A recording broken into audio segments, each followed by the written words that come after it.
Hello friends, जय हिंद। आज हमारे साथ समृद्धि आईएएस के managing director Abhijit Dubey sir हैं।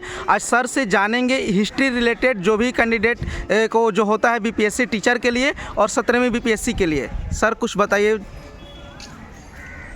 Thank you. इस प्लेटफॉर्म पे विद्यार्थियों के लिए जो सूचना को लेकर के आप रोज आ रहे हैं कि विद्यार्थी के लिए क्या बेहतर हो सकता है, 17वीं बीपीएससी होना है, उसमें विद्यार्थी कैसे क्या करे नहीं करे, और साथ ही शिक्षक भर्ती जो होने वाला है टीआर 3 और टीआर 4 उसके के लिए क्या करे नहीं करे। इस संबंध में आज हमारा विषय इतिहास पे चर्चा करना है कि इतिहास की तैयारी कैसे करें। हिस्ट्री, देखिए इतिहास एक ऐसा विषय है जो कि सभी कॉम्पिटिटिव एग्जाम में बहुत इंपॉर्टेंट रोल प्ले करता है, बहुत ज़्यादा इंपॉर्टेंट रोल प्ले करता है। और मैं आपको बताऊं कि देखिए इतिहास के तो बहुत सारे भाग हैं, एंसेंट हिस्ट्री है, मेडिवल हिस्ट्री है, मॉडर्न हिस्ट्री, वर्ल्ड हिस्ट्री है। तो मैं आपको बताऊं कि अगर बीपीएससी 17वीं के लिए आप तैयारी कर रहे हैं तो वर्ल्ड हिस्ट्री को आपको छांट देना है। वर्ल्ड हिस्ट्री आपसे पूछा नहीं जाता है, ना पीटी में पूछा जाता है और ना मेंस में पूछा जाता है। हाँ, बीपीएससी में जिनका ऑप्शनल होगा हिस्ट्री, उनको वर्ल्ड हिस्ट्री पढ़ना पड़ेगा।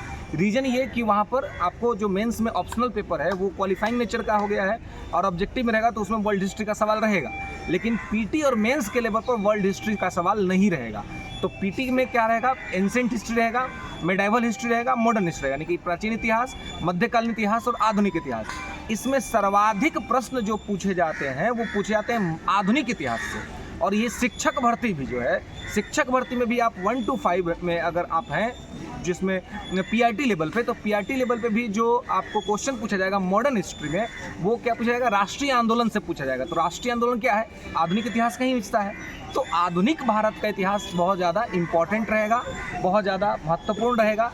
तो ये जो है आपको यहाँ पर इसको ध्यान रखना है कि मॉडर्न हिस्ट्री का जो पार्ट है, मॉडर्न हिस्ट्री का, वो बहुत इंपॉर्टेंट है हर कॉम्पिटिटिव एग्जाम के लिए, है ना। वो चाहे आप बीपीएससी दे रहे हो या फिर आप शिक्षक भर्ती दे रहे हो या फिर दरोगा का एग्ज़ाम आ रहा है तो ये दरोगा आप दें, या कोई भी एसएससी टाइप का एग्जाम, कोई भी एग्ज़ाम अगर आप देने जा रहे हैं उसमें हिस्ट्री की अगर बात है तो हिस्ट्री में modern history is the most important things of our success, है ना। उसमें सबसे ज़्यादा सवाल जो रहेगा वो आपको मॉडर्न हिस्ट्री का रहेगा। तो मॉडर्न हिस्ट्री को कैसे तैयार करें, तो पहले आपको जो है सो आप देखेंगे कि राष्ट्रीय आंदोलन, Indian national movement, modern history को समझने के लिए क्रोनोलॉजी को समझिए, आधुनिक इतिहास को समझने के लिए शताब्दी आप लोग समझते होंगे कि शताब्दी क्या होता है। एक शताब्दी का मतलब होता है 100 वर्ष। आधुनिक इतिहास का जो प्रारंभ बिंदु माना जाता है वो माना जाता है 1707, औरंगजेब की मृत्यु। औरंगजेब मरा और वहाँ से आधुनिक भारत का को प्रारंभ होने का काम शुरू हुआ। और मुख्य तौर पे आधुनिक भारत जो प्रारंभ होता हुआ दिखा वो 1757 में बैटल ऑफ प्लासी के बाद। तो आप अगर मैं 1707 या 1757 की बात कर रहा हूँ तो आपको ये समझ में आ रहा होगा कि मैं किस शताब्दी की बात कर रहा हूँ। मैं 18वीं शताब्दी की बात कर रहा हूँ। 18वीं शताब्दी जो है, 18th सेंचुरी जो है, वो भारतीय राष्ट्रीय इतिहास में राजनीतिक पतन का काल है, पॉलिटिकल डाउनफॉल। पॉलिटिकल डाउनफॉल का मतलब होता है कि भारत में जो शासन तंत्र था वो कंप्लीटली बिखर गया। जो मुगल थे, मुगलों का पतन हो गया। और मुगलों के पतन के बाद आप देखेंगे कि मुगलों का पतन हो गया और मुगलों के पतन के बाद भारत में कौन आया, जो अंग्रेज आए थे, फ्रेंच आए थे, डच आए थे, डेनिश आए थे, स्वीडिश आए थे। तो ये पॉलिटिकल वैक्यूम, भारत आखिर गुलाम क्यों बना? भारत गुलाम इसलिए बना क्योंकि 18वीं शताब्दी में भारत में राजनीतिक पतन हुआ और इस राजनीतिक पतन को जो फुलफिलमेंट किया वो अंग्रेजों ने किया। आई तो मुख्यतः 6 कंपनियां थी, है ना। पुर्तगीज आए थे, डच आए थे, ब्रिटिशर्स आए थे, डेनिश आए थे, स्वीडिश आए थे, फ्रांसीसी आए थे। लेकिन इन सब में सक्सेसफुल कौन बना? इन सब में सक्सेसफुल बना कौन? तो इन सब में सक्सेसफुल बना अंग्रेज। इतिहास को समझने से जीवन जीने की कला भी विकसित हो जाती है। पढ़ता सब लोग हैं लेकिन पास कोई कोई करता है। कंपनियां बहुत सारी आई लेकिन शासन सिर्फ अंग्रेज किए। What is the reason behind this? Strategy is the most important things behind this, कि रणनीति क्या रही।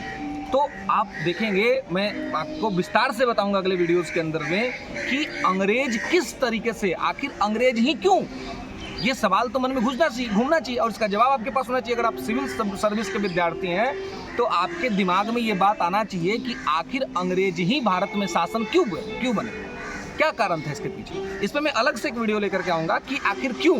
ठीक है, फिलहाल मैं बात कर रहा हूँ कि मॉडर्न हिस्ट्री को समझना है। तो 18th सेंचुरी में भारत में हुआ राजनीतिक पतन और राजनीतिक पतन का लाभ उठाया अंग्रेजों ने और वो भारत में शासन को हथिया लिए। फिर आता है 19th सेंचुरी। जब किसी का राजनीतिक पतन हो जाता है तो उसके उत्थान के लिए उसको क्या करना पड़ता है, उसके उत्थान के लिए फिर उसको सामाजिक सुधार करना पड़ता है, सोशल रिफॉर्म करना पड़ता है। तो आप 18वीं शताब्दी के बाद 19वीं शताब्दी में जाइए, 19th सेंचुरी देखिए।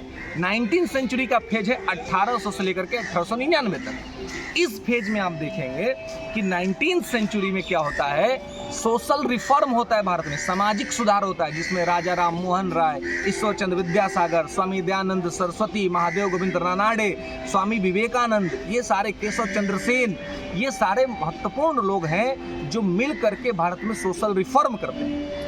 क्योंकि सोशल रिफॉर्म के बिना पॉलिटिकल रिफॉर्म हो ही नहीं सकता, मुश्किल है होना। तो सोशल रिफॉर्म उन्होंने किया। 19th century social reform. अब देखिए 18th सेंचुरी डिक्लाइन हुआ किस चीज़ का, तो पॉलिटिकल डिक्लाइन होगा। और 19th सेंचुरी में सोशल रिफॉर्म हुआ, सामाजिक सुधार हुआ। और जब सामाजिक सुधार हो गया, लोगों को उनके अधिकार समझा दिए गए, लोगों को उनके कर्तव्य समझा दिए गए, लोगों के अंदर में जन जागृति फैला दी गई, लोगों के अंदर में समानता स्वतंत्रता की भावनाएं भर दी गई, तब जाकर के आप देखेंगे 20th सेंचुरी में, 19th सेंचुरी का क्या होता है 20th सेंचुरी।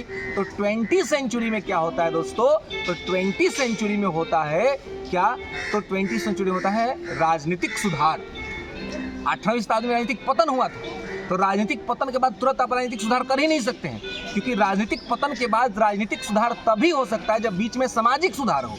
तो 18th सेंचुरी में पहले राजनीतिक पतन हुआ, 19th सेंचुरी में सोशल रिफॉर्म हुआ, अब फिर 20th सेंचुरी में, तो 20वीं शताब्दी 1999